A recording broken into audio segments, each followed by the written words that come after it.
Tip number 1, get familiar with paper pattern. बहुत ही basic tip है, I know, but ये सबसे मोस्ट ओवरलुक्ड टिप है। इसके फ़ायदे बता देती हूँ।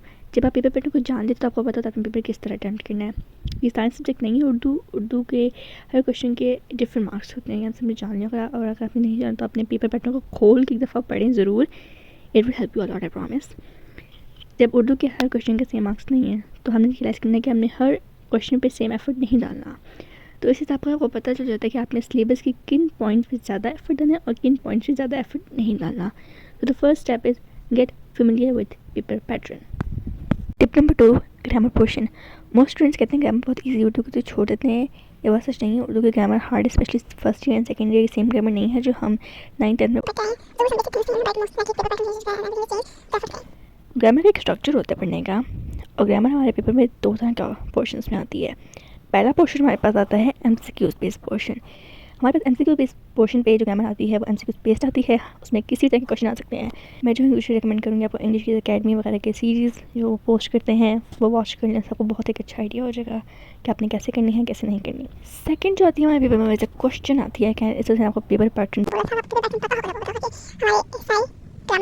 अब इसमें बहुत वास्ट डिफरेंस है कि आपने MCQ पोर्शन कैसे अटैम्प्ट करना है और ये ग्रामर पोर्शन कैसे अटैम्प्ट करना है। इसका एक स्ट्रक्चर होता है, मैं आपको बता देती हूँ। क्वेश्चंस यूजली इस तरह बेस्ड होते हैं कि या तो आपको आ जाता है कि तशबीह की मिसाल कर दें, या फिर आपको एक एप्लीकेशन बेस्ड क्वेश्चन आता है। एप्लीकेशन बेस्ड क्वेश्चन वो जिसमें आपकी नॉलेज को अप्लाई किया जाता है। एंड फॉर एग्जांपल रमूज़ औक़ाफ़। अब हमें ये पता है रमूज़ औक़ाफ़ क्या होते हैं, हमें उसकी एक्सप्लेनेशन पता है, हमें उसकी एग्जांपल्स पता है। अब वो ऐसे आ जाएगा क्वेश्चन कि ये रमूज़ औक़ाफ़ हैं, वावेन, कौसैन, फिजाइया, नदाइया, इनको जुमलों में इस्तेमाल करके हमें बताएं। तो ये एक एप्लीकेशन बेस्ड क्वेश्चन है। और दूसरा नॉलेज बेस्ड क्वेश्चन होता है, वो ये हो सकता है कि तशबीह की वजाहत करें और उसकी मिसाल दें। तो जब आपको इन 2 क्वेश्चन, इन 2 पैटर्न का पता लग जाएगा, इन 2 स्ट्रक्चर्स का पता लग जाएगा, तो आपको ये भी आइडिया हो जाएगा अपने क्वेश्चन कैसे। फर्स्ट 2 टिप्स थी वो बहुत बेसिक और जेनेरिक थी। मैं आपको objective portion specific based tips देती हूँ।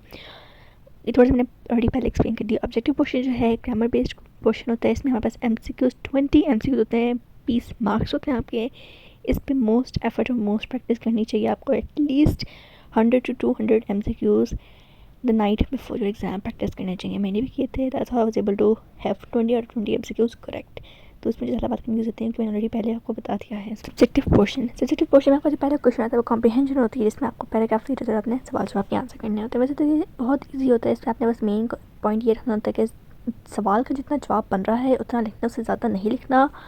मैंने फर्स्ट टाइम में यही गलती की थी, मैंने बहुत भर भर के लिखा था, जना मेरी टाइम मैनेजमेंट प्रॉपर हो पाई थी, और सेकंडली मेरे नंबर भी नहीं आए थे।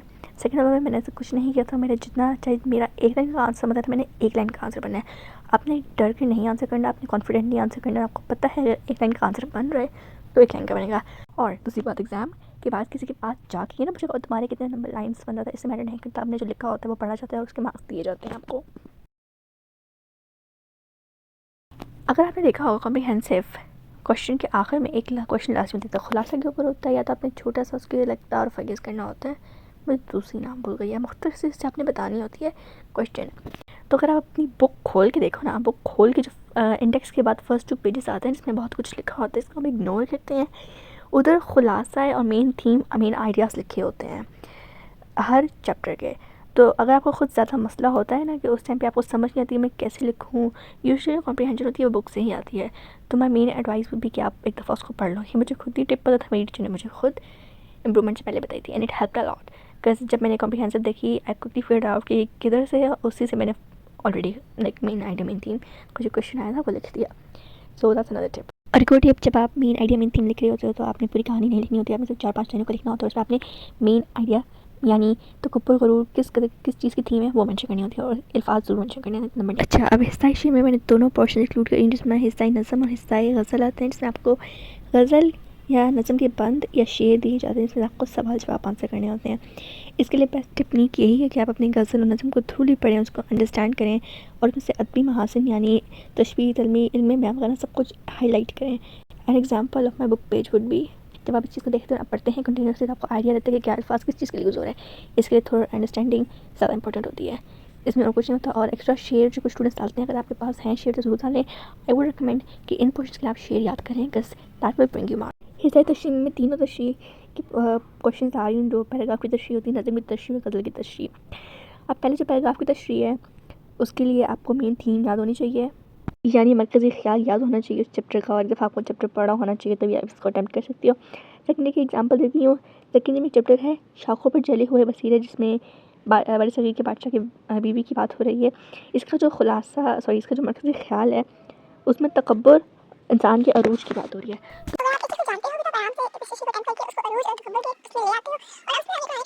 ख्याल या तो आप उसको डाइवर्ट कर सकते हो और it's actually a good way, और आपको मार्क्स मिलते हैं। इसके लिए the best thing I recommend is कि आप एक दफ़ा चैप्टर को गो थ्रू करो, उनका मरकज़ी ख्याल रखो अगैन। तो जानने से पहले आपको बताया था कि आप ये बुक के फर्स्ट 2 पेजेस में लिखा होता है मरकज़ी ख्याल, वहाँ से आप मेन थीम निकाल सकते हो। उस मेन थीम और उन शेर को याद कर लो, और जब आप तशरीह अटेम्प्ट करते हो आप उनको डाल सकते हो। अब सेकंड जो आती है वो हिस्सा नज़म की है। हिस्सा नज़म की तशरीह जो है, नज़म का जो आपको पता है मरकज़ी ख्याल एक ही होता है पूरी नज़म में, ग़ज़ल की तरह हर शेर का मफ़हूम अलग नहीं होता। तो नज़म का एक दफ़ा मफ़हूम और उसका मेन आइडिया थीम पढ़ लो तो आप उसको ईज़िली कर सकते हो। और यूजी हडी हवाले शेर लिखवाए होते हैं उसको याद करके जाएँ। उसके अदबी महासिन पढ़ के जाएँ। तशरीह में अदबी महासिन लिखने से एक बहुत बड़ा आपका लेवल हाई होता है तशरीह का। लाइक देखा जाता है कि सेकंड डे की तशरीह में आपको अपनी एग्जांपल्स दो तीन तशरीह की सामने रख देती हूँ ताकि आप उसमें देख लें कि मैंने अदबी महासिन यानी इल्म क़ियाम वगैरह जो भी उस शेर में था मेंशन किए हैं। तो इससे आपका कलाम में वज़न आता है और दिखने वाले को पढ़ने वाले एग्जामिनर को अच्छा लगता है, आपको नंबर मिलता है। अच्छा, एक और चीज़, मैं नज़म के फर्स्ट 2-3 लाइन्स में मफ़हूम और शायर का तारुफ़ ज़रूर करवाती हूँ। तो अगर आपको याद है कि ये ग़ज़ल किसी ने लिखी है, जैसे ख्वाजा मीरदर्द, गालिब इक़बाल, मोहसिन रज़ा है, आपको याद है कि नज़म जिसने भी लिखी है, अगर आप लिख सकते हैं तो ज़रूर लिखें। आपको 2-3 इनके बारे में याद है तो वो भी लिखें, इससे अच्छा इंप्रेशन पड़ता है। अगर आपको नहीं याद तो leave it, do not right it. गलत लिखने से बेहतर है कि आप लिखो ही ना, तो नंबर कट जाएंगे, सिंपल सी बात। अब ग़ज़ल अब हिस्सा ग़ज़ल में जो है मैं तारुफ़ नहीं करवाती शायर का। मैं शायर का नाम ज़रूर मेंशन करती हूँ कि ये इस गज़ल और इस गज़ल का शेर लिखने वाला, शायर लिखने वाला ये था।